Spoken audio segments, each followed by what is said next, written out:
model designer at LEGO for LEGO Ideas.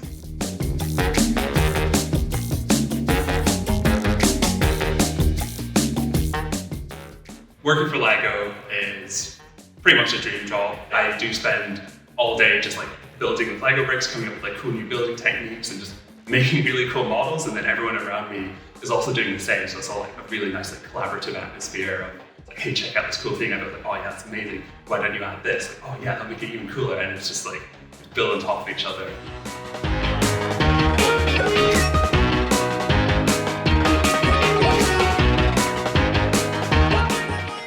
Being part of the LEGO Ideas platform, we had a fan designer who had designed this typewriter.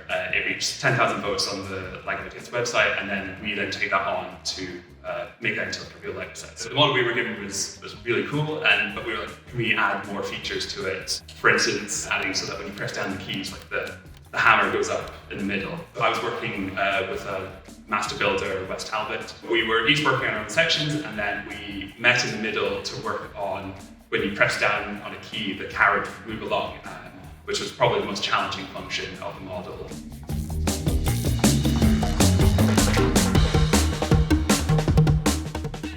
The model is 2000, and I should actually look this up first before I should know this. 2079. Oh, okay. The typewriter is 2079 bricks, or elements as we call them. So I think it should take people about 6 to 12 hours to build. I built it in 3 hours before, so if you're up for a challenge, you can see if you can beat my time.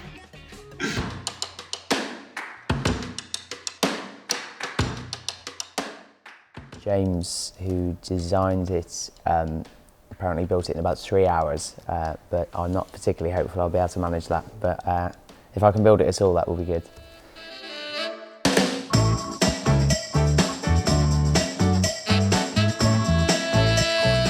I'm feeling very excited but slightly daunted, especially when I got these bags out of the box, and there are a lot of bricks here.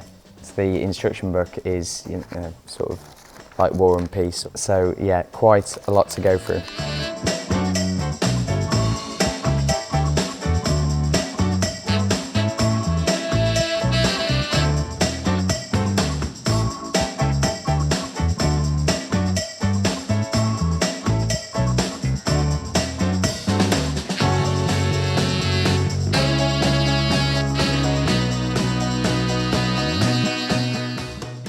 Most of the bricks are bricks that already exist. The only thing that is new, other than color changes, is the new ribbon textile element that goes between the two spools.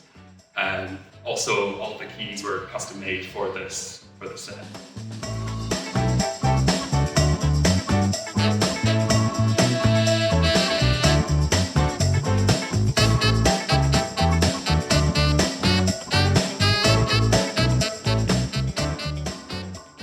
So the most difficult part of the model was making sure that when you press down a key, the carriage would move along by an increment. When we were designing the typewriter, we started fairly simple with what we thought we were going to do in terms of functionality. But every time we finished a function, we thought like, oh, what if it did this? Oh yeah, we'll see if we can put that in. And we just kind of kept inching it forward and forward until we got to this function. It's like, oh, this is actually very difficult.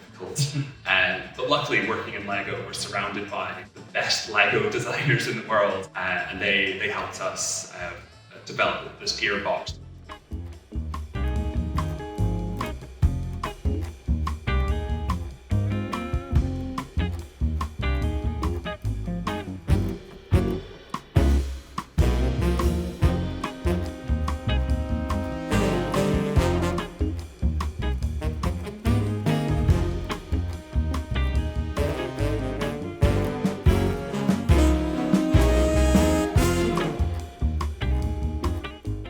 Having a look around the exhibition, it was great seeing all the history of the typewriters. It would have been great if it opened before I started work on the typewriter, and then I could have come here and used it for reference. Having the typewriter be part of the collection, I can't even put it into words. It's so cool that's happening. It was cool enough just working for LEGO, but then to having the National Museum of Scotland take an interest, it's absolutely amazing.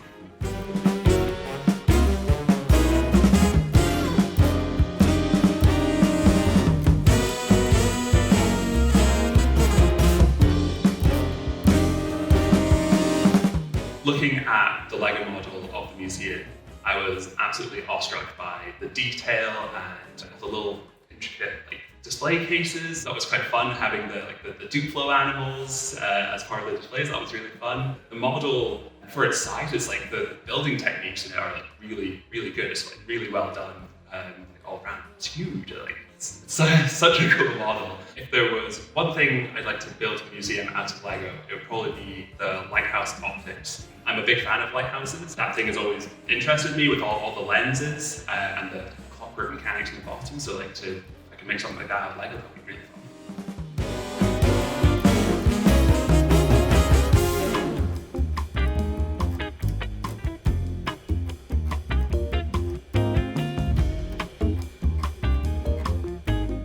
The first time I saw the model was actually at a photo shoot for inside the building instructions, because when we are working on the model, a lot of the bricks that we're using are proxy bricks, because the colors or the prints don't actually exist yet, because we have to manufacture them when we're done.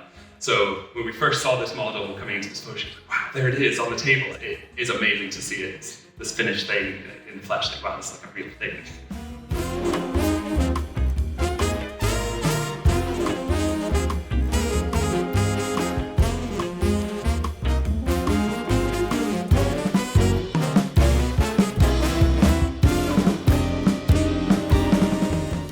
After nearly 9 hours, the final brick, the carriage return lever, and this should be it. Done. Yay!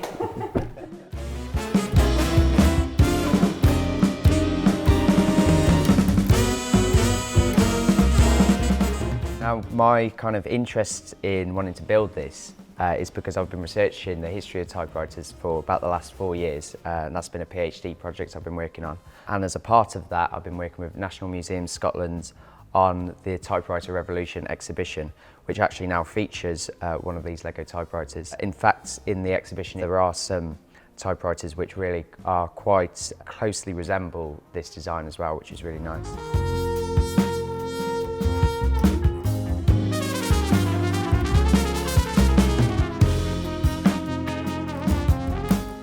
I found it quite complex to build. I mean, it's certainly not as complex as a typewriter, but I think it gave a nice little sort of introduction to imagining, God, what would it be like to actually design or build an actual typewriter? I think that's what Lego does really well. It kind of represents stuff. The point of this is not to make a working typewriter, it's to represent the style of typewriters in the 1950s. And I mean, that's kind of quite historically important, because typewriters such as the Latera 22, which is, I think, partially kind of inspired this. I mean, these were like the design icons of their day. So it's nice that they've represented this 1950s, this era in technological developments and kind of technology design as well, which I think it's done wonderfully, actually.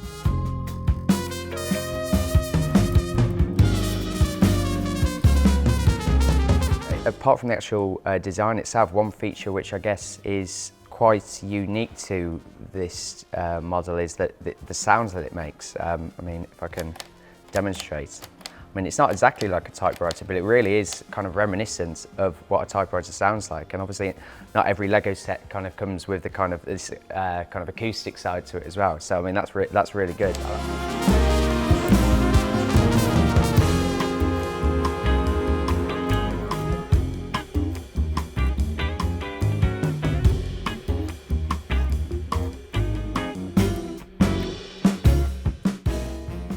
Yeah, so when I started out on building this set, one of the designers of the Lego typewriter suggested that around 6 to 12 hours would be a kind of rough estimate to build it, which I thought, wow, God, that's just, I'll do that easily.